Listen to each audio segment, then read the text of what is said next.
ঢামেকে জুলাই গণ অভ্যুত্থানে প্রাণ হারানো আরও 6 মরদেহ শনাক্ত। আওয়ামী লীগ 2-3 মাসের মধ্যে রাজনীতিতে ফিরবে বললেন আরাফাত। জামায়াতের সঙ্গে বিএনপির দূরত্ব নেই জানালেন নজরুল ইসলাম খান। ঘোষণাপত্রের সবার আগে হাসিনার বিচার দেখতে চায় জনগণ বললেন সার্জিস। থানা থেকে পালানো ওসিকে গ্রেপ্তারে রেড অ্যালার্ট। বেনাপোলে প্রতিপক্ষের হাতে জীবন গেল যুবকের। মালয়েশিয়ায় 42 বাংলাদেশি সহ 65 অভিবাসী আটক। খুলনাকে প্রথম হারের স্বাদ দিল রাজশাহী। দর্শক, রাতের আয়োজনে আপনাদের সাথে আছি আমি এস.এম. আরিফ। শুনছিলেন প্রধান প্রধান শিরোনাম, এবার বিস্তারিত। তার আগে আপডেট খবর পেতে গ্রামের কাগজের ইউটিউব চ্যানেল সাবস্ক্রাইব এবং ফেসবুক পেজ ফলো করে রাখুন। বৈষম্য বিরোধী ছাত্র আন্দোলনের জুলাই গণ অভ্যুত্থান বিষয়ক বিশেষ সেল অনুসন্ধানে গিয়ে ঢাকা মেডিকেলে গণ অভ্যুত্থানে অশনাক্তকৃত আরও 6 জনের মরদেহ পেয়েছে। শুক্রবার বৈষম্য বিরোধী ছাত্র আন্দোলনের দপ্তর সেলের সম্পাদক জাহিদ হাসান স্বাক্ষরিত গণমাধ্যমে পাঠানো এক প্রেস বিজ্ঞপ্তিতে এই তথ্য নিশ্চিত করেছে সংগঠনটি। হিমাগারে থাকা দেহগুলোর মধ্যে এনামুল নামে একজন ছাড়া বাকিদের পরিচয় জানা যায়নি। সবগুলো দেহই 20 থেকে 32 বছর বয়সী বলেও জানিয়েছে তারা। প্রেস বিজ্ঞপ্তিতে জানানো হয়, সকালে সেলের একটি টিম এ বিষয়ে বিস্তারিত তথ্য সংগ্রহ করার জন্য শাহবাগ থানায় গেলে ওসি খালিদ মনসুর 6টি দেহ এখনও হিমাগারে থাকার তথ্য নিশ্চিত করেন। লাশগুলো ঢাকা মেডিকেল কলেজ ফরেন্সিক মর্গে আছে বলেও তিনি জানান। বিশেষ cell team Dhaka medical college forensic মর্গে গিয়ে সরজমিনে দেহগুলো পরিদর্শন করে। গত 5 আগস্ট ছাত্র জনতার আন্দোলনের মুখে ক্ষমতা ছাড়েন শেখ হাসিনা। তিনি এখন ভারতে আছেন। আওয়ামী লীগের নেতাকর্মীদের সঙ্গে একটি ভার্চুয়াল বৈঠকের উদ্যোগ নেওয়া হয়েছে। তিনি সেখানে দিক নির্দেশনামূলক ভাষণ দেবেন এবং উদ্যোগটি সফল হলে এটিই হবে শেখ হাসিনার সঙ্গে তার নেতাকর্মীদের প্রথম বৈঠক।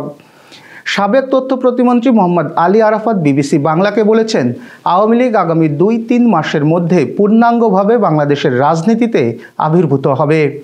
তবে সেটি কিভাবে হতে পারে সে সম্পর্কে কোনো ধারণা দেননি তিনি। দলটির যুগ্ম সাধারণ সম্পাদক আফামা বাহাউদ্দিন নাসিম বলেছেন, শেখ হাসিনা সহ দলের নেতারা এর মধ্যেই তৃণমূলের ইউনিট নেতাদের সাথে কথা বলতে শুরু করেছেন। তিনি বলেন, দেশের 40% ভোটার আওয়ামী লীগের। সব প্রতিকূলতা মোকাবেলা করেই আমরা ঘুরে দাঁড়াবো। লেভেল প্লেয়িং ফিল্ড হলে নির্বাচনেও যাব। এটাই আওয়ামী লীগের ঐতিহ্য। আমরা দলকে সংগঠিত করার কার্যক্রম শুরু করেছি। জামায়াতের সঙ্গে বিএনপির দূরত্ব বাড়েনি বলে জানিয়েছেন বিএনপির স্থায়ী কমিটির সদস্য নজরুল ইসলাম খান।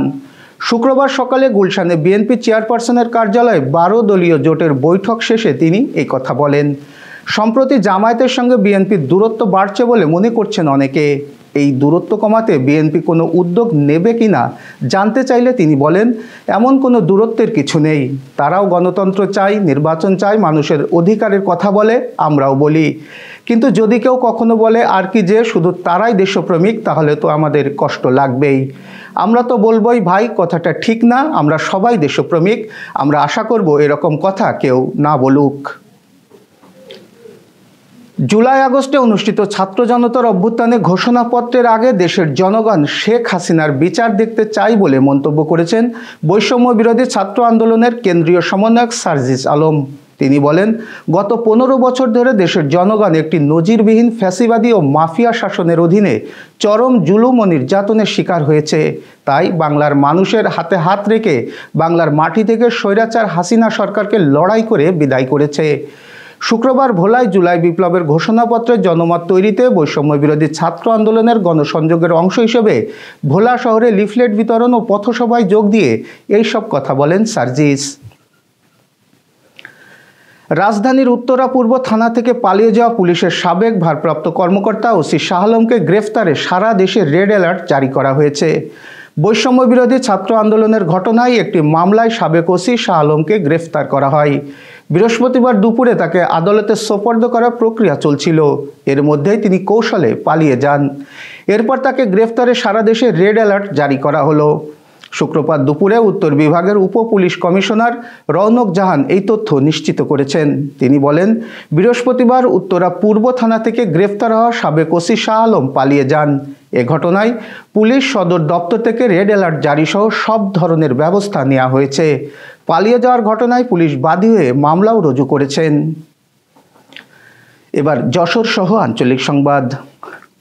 যশোরের বেনাপোলে প্রতিপক্ষের হামলায় শাহাবুদ্দিন নামে এক যুবক প্রাণ হারিয়েছেন। তিনি গয়রা গ্রামের ওয়ার্ড বিএনপির সহ সভাপতি কিতাব আলীর ছেলে। শুক্রবার দুপুরে একদল দুর্বৃত্ত তাকে বাড়ির পাশ থেকে মারপিট করে। এ সময় ঘটনাস্থলেই প্রাণ হারায় ওই যুবক। যশোরে যাত্রা শুরু করল kacchi queen hotel and restaurant. শুক্রবার দুপুরে যশোর শহরের লালদিঘির পূর্ব পাড়ে এই প্রতিষ্ঠানটির উদ্বোধন করেন অতিথিবৃন্দ। টঙ্গী ইজতেমার মাঠে হামলাকারীদের গ্রেফতার ও বিচারের দাবিতে শুক্রবার দুপুরে শহরে বিক্ষোভ মিছিল করেছে সর্বস্তরে ওলামায়ে কেরাম ও তাবলিগ সাথীরা। সাবেক প্রধানমন্ত্রী ও বিএনপির চেয়ারপারসন বেগম খালেদা জিয়ার সুস্থতা কামনা করে দোয়া অনুষ্ঠান অনুষ্ঠিত হয়েছে। শুক্রবার বিকালে যশোর শহরের লালদিঘির পাড় জেলা বিএনপির কার্যালয়ে অনুষ্ঠান অনুষ্ঠিত হয়। যশোর জেলা বিএনপির আয়োজনে অনুষ্ঠিত দোয়া মাহফিলে প্রধান অতিথি ছিলেন বিএনপির খুলনা বিভাগীয় ভারপ্রাপ্ত সাংগঠনিক সম্পাদক অনিন্দ ইসলাম অমিত, জেলা বিএনপির আহ্বায়ক অধ্যাপিকা নার্গিস বেগম, সদস্য সচিব অ্যাডভোকেট সৈয়দ সাবেরুল হক সাবু, যুগ্ম আহ্বায়ক দেলোয়ার হোসেন খোকন সহ বিএনপির বিভিন্ন স্তরের নেতৃবৃন্দ। যশোরের বাঘারপাড়ায় বিএনপির প্রতিষ্ঠাকালীন সাধারণ সম্পাদক শামসুল হকের কবর জিয়ারত করেছেন বাংলাদেশ সুপ্রিম কোর্টের সহকারী অ্যাটর্নি জেনারেল ও বাঘারপাড়া ডিগ্রি কলেজের অ্যাডহক কমিটির সভাপতি নূরে আলম সিদ্দিকী। শুক্রবার বিকেলে নারিকেলবাড়িয়া ইউনিয়নের শ্রীরামপুর গ্রামে মরহুমের কবর জিয়ারত করেন। এর আগে দুপুরে নূর আলম সিদ্দিকী দোহাকোলা ইউনিয়নের খলসি গ্রামে একটি নামাজে জানাজায় অংশগ্রহণ করেন। এবার খেলার সংবাদ। চলমান বিপিএলের ঢাকা পর্বে দুর্দান্ত শুরু করেছিল Khulna Tigers.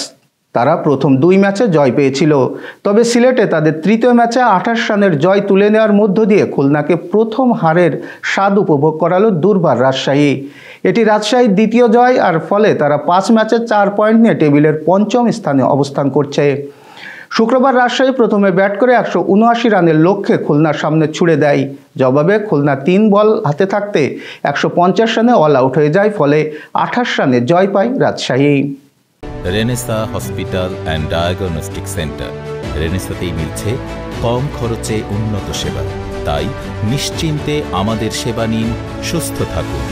Renaissance hospital and diagnostic centre, সদর হাসপাতাল মোড়, দরাটানা, যশোর। দর্শক, শেষ করব আন্তর্জাতিক সংবাদ দিয়ে। মালয়েশিয়ার সবজি বাগানে অভিযান চালিয়ে 42 বাংলাদেশি সহ 65 অবৈধ অভিবাসীকে আটক করেছে অভিবাসন বিভাগ। স্থানীয়দের অভিযোগে 9 জানুয়ারি স্থানীয় সময় বেলা 11:30টায় সেলাঙ্গর রাজ্যের ক্লাইংলের হালিয়ামুদা স্ট্রিট, ক্যাম্পুং জোহানসেটিয়া, তেলক পাংলিমা, গারাং এলাকায় অবৈধ অভিবাসীদের দ্বারা অবৈধভাবে চাষ করা 5 হেক্টর জমির একটি সবজি বাগানে অভিযান চালানো হয়। ইমিগ্রেশনের মহাপরিচালক দাতুব জাকারিয়া সাবান শুক্রবার এক বিবৃতিতে বলেছেন, বাগানটি বাংলাদেশ ও পাকিস্তানের অভিবাসীদের দ্বারা পরিচালিত হতো। নির্মাণ খাতের মেয়াদোত্তীর্ণ অস্থায়ী ওয়ার্ক ভিজিট পাসের আড়ালে তারা কাজ করে আসছিল।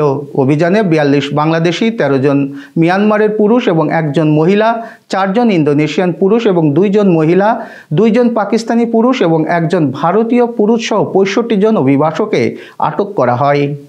এই ছিল আজকের আয়োজন। সাথে থাকার জন্য ধন্যবাদ।